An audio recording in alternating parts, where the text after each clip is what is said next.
जय हिंद दोस्तों। भारत में जितने भी 10वीं पास मेल और फीमेल कैंडिडेट है ना, उन सभी को एक भर्ती का इंतजार रहता है। मैं बात कर रहा हूं दोस्तों भारतीय डाक विभाग में जीडीएस की नई भर्ती का। क्योंकि पिछले वाली जो भर्ती है ना, उसमें बहुत सारे कैंडिडेट का नहीं हुआ है 2024 वाली में।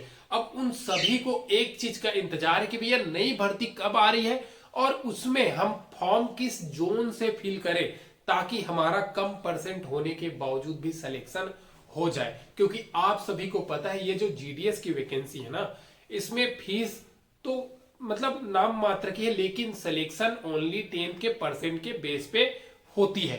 तो आज मैं इस जीडीएस भर्ती शेड्यूल फर्स्ट 2025 का ए टू जेड कंप्लीट डिटेल में आप लोगों को बताने वाला हूं, ताकि आप लोग आसानी से पहले से ही तैयार रहे, सब कुछ सर्टिफिकेट बनवा करके, और जब वैकेंसी आए तो सीधे उसमें फॉर्म फिल करें।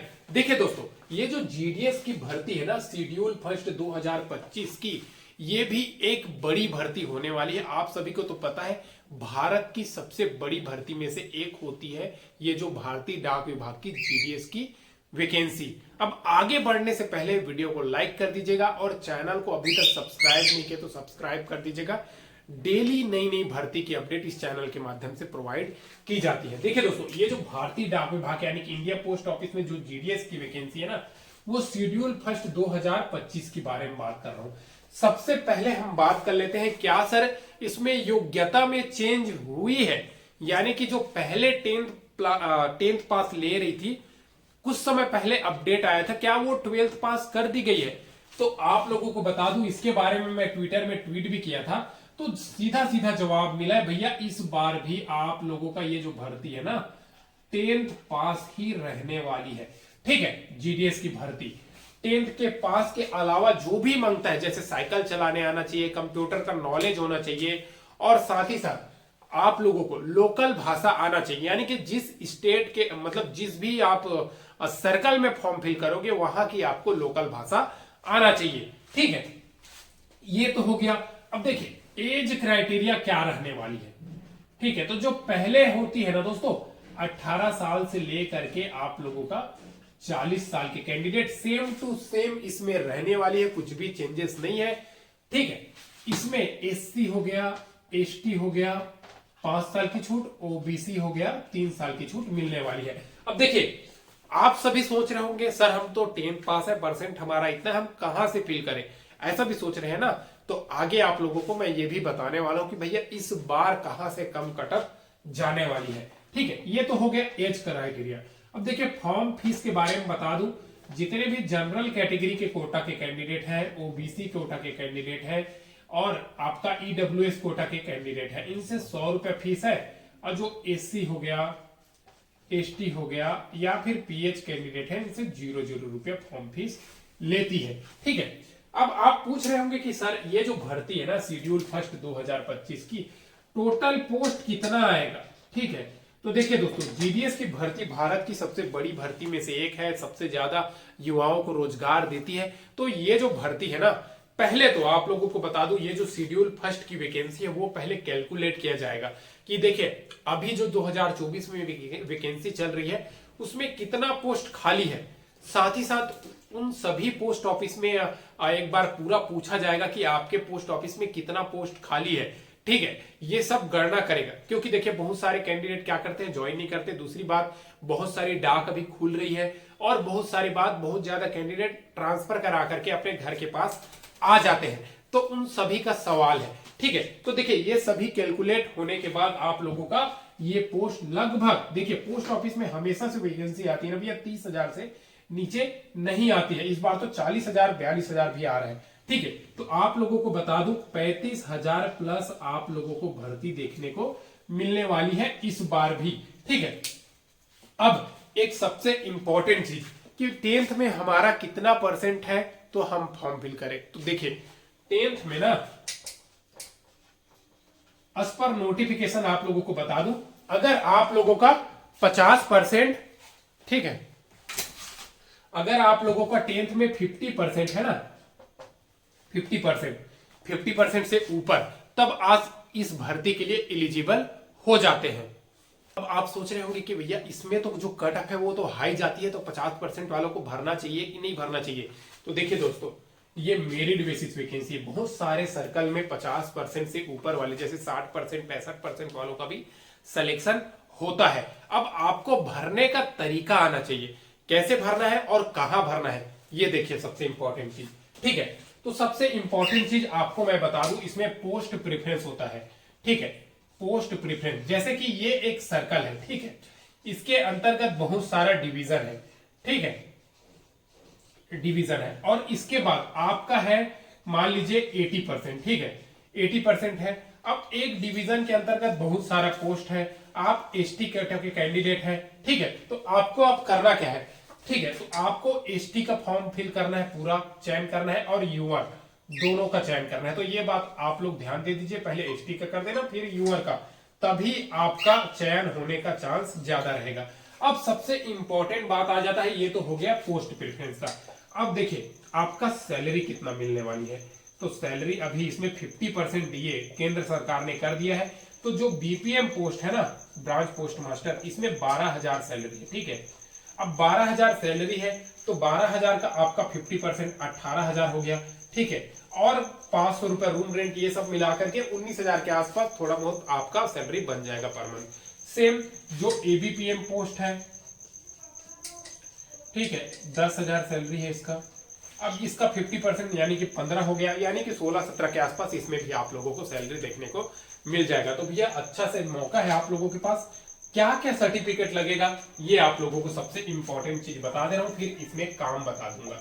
देखिए आवश्यक सर्टिफिकेट की अगर हम बात करें तो 10th का सर्टिफिकेट आपको जरूर लगेगा, क्योंकि ये आपका परसेंट इसी से कैलकुलेट हो जाता है, इससे आपका डेट ऑफ बर्थ का प्रूफ हो जाता है। ठीक है, तो ये सारी आप कुछ इसमें लग जाता है। ठीक है, उसके बाद आपका कास्ट सर्टिफिकेट, देखिए सेंट्रल लेवल का कास्ट सर्टिफिकेट होना चाहिए, ये बात आप जान लीजिए। क्योंकि सेंट्रल लेवल का कास्ट इसलिए बोल रहा हूं मैं, क्योंकि ये जो है ना दोस्तों सेंट्रल लेवल की कास्ट, उसमें क्योंकि ये वैकेंसी सेंट्रल की वैकेंसी है। ठीक है, दूसरा आपके पास आधार कार्ड होना चाहिए। ठीक है, तीसरा आपके पास मोबाइल नंबर होना चाहिए, चौथा ईमेल आईडी होना चाहिए। ठीक है, और उसके बाद आप लोगों के पास होना चाहिए एक रिसेंट फोटो। बस इतना चीज है। आप ऑनलाइन अपने मोबाइल से ही इसमें फॉर्म फिल कर सकते हैं। जो जनरल ओबीसी ईडब्ल्यू से 100 रुपए फीस है, बाकी का फीस 0 रुपए है। अब देखिए एक चीज मैं आप लोगों को और मैं बता देता हूं दोस्तों, वो होता है इसमें काम क्या रहने वाली है, इसका फायदा क्या होने वाली। तो सबसे पहले इसमें काम, जीडीएस का जो ब्रांच पोस्ट मास्टर की वैकेंसी है, उसमें जो काम होता है ना, वो आप लोगों का ऑफिस के अंतर्गत अकाउंट वगैरह संभालना, ऑफिस की मेंटेन करना, ये सारा कुछ किसके अंतर्गत आ जाता है, आपका बीपीएम के अंतर्गत। एबीपीएम के अंतर्गत जो डाक प्रणाली है उनका वितरण करना। ठीक है, जैसे कि ये किसी का चिट्ठी वगैरह आ गया, ये सभी को घर घर जाके वितरण कौन करता है, जो जीडीएस की एबीपीएम पोस्ट वाले होते हैं। ठीक है, डाक सेवक जो रेलवे में होता है, वो छटनी वटनी का काम करता है, ये सब कौन करता है, रेलवे में कोई स्पीड पोस्ट कर दिया उन सभी का, तो ये रेल डाक सेवक, जो डाक सेवक की पोस्ट होती है ना, वो रेलवे डाक में होती है। ठीक है, तो वहां पे होती है। तो ये तो हो गया इसमें काम। अब सबसे इंपॉर्टेंट चीज है कि कहां पे सबसे कम कटअप जाएगी। देखिए दोस्तों एक चीज मैं बता दे रहा हूं, अगर आपको 60 से लेकर के, ठीक है, 80% के बीच में है, या 90 मान लीजिए, तो आपको ना भैया नॉर्थ ईस्ट बेस्ट है। ठीक है, नॉर्थ ईस्ट आपके लिए बेस्ट है, नॉर्थ ईस्ट जोन में जहां पे कटअप कम जाती है। अब देखिए नॉर्थ ईस्ट में भरने से पहले आप एक बात जान लीजिए, अरुणाचल प्रदेश में फॉर्म आप नहीं भर सकते, वहां के लोकल कैंडिडेट ही भर पाएंगे। लास्ट टाइम कुछ प्रॉब्लम हुआ था, उसके बाद से पोस्ट ऑफिस ने डायरेक्ट एक नियम निकाल दिया है नोटिफिकेशन में, बिना पढ़े लिखे आप लोग मत भर दीजिएगा वहां। बाकी नॉर्थ ईस्ट में अदर भी है, वहां से आप फॉर्म फिल कर दीजिएगा, वहां पे भी हिंदी लैंग्वेज वाले भर सकते हैं। ठीक है, दूसरा अगर आप असम के आते हो तो असम में भी कटअप कम जाती है, गुजरात से अगर पढ़े हो तो गुजरात में भी कटअप कम जाती है। तो ये सभी जोन है, नॉर्थ ईस्ट हो गया, असम हो गया, गुजरात हो गया ये, और बाकी जितने भी जोन है ना, वहां अगर आपका 95% से ऊपर है तो जीडीएस में आपका पक्का है। ठीक है, क्यों अभी नहीं होगा तो लास्ट लिस्ट आने तक आप लोगों का हो जाएगा, ये बात आप लोग जान लीजिए। अब देखिए ये जो जीडीएस की वैकेंसी है ना, इसमें आप लोग सोच रहे होंगे कि सर इसका फायदा क्या है। ठीक है, जीडीएस का फायदा, तो जीडीएस का फायदा आप लोगों को मैं बता दूं दोस्तों, जीडीएस की जो वैकेंसी है ना, अगर इसमें आप करते रहोगे तो डिपार्टमेंटल वैकेंसी भी आती है, आईपीपीबी के थ्रू एग्जीक्यूटिव की वैकेंसी आती है। अगर आपने ग्रेजुएशन किए हैं तो वहां पे जाकर के आप आसानी से एग्जाम दिला करके सेलेक्ट हो सकते हैं। दूसरा चीज आपको दोस्तों एमटीएस हो गया, आपका पोस्टमैन, मेल गार्ड, इसका डिपार्टमेंटल वैकेंसी आए दिन आते रहती है, उसमें भी आप आसानी से फॉर्म फिल कर सकते हैं। ऐसे बहुत सारा आप सभी के पास बेनिफिट्स है, जो अगर आप जीडीएस में रहते हैं तो डिपार्टमेंटल प्रमोशन के थ्रू आप ऊपर लेवल तक चले जाओगे। लेकिन अगर यही सोचोगे कि ये छोटा वैकेंसी हम इसको नहीं करेंगे तो भैया पछताते ही रहोगे, क्योंकि एक बार एज और जो मतलब एज आपका निकल जाएगा ना, तो फिर कितना भी पढ़े रहो कोई मतलब का नहीं है। तो ये बात जान लीजिए, जो भी वैकेंसी आती है उसमें फॉर्म फिल किया करो। अब इसका अप्लाई डेट कब होगा, अप्लाई डेट तो आप लोगों को बता दो दोस्तों, ये जो वैकेंसी है ना जीडीएस शेड्यूल फर्स्ट की, इसका अप्लाई आप लोगों को होगा जनवरी के लास्ट वीक के आसपास। आप लोगों को इसमें फॉर्म ऑनलाइन अप्लाई देखने को मिल जाएगी जीडीएस में।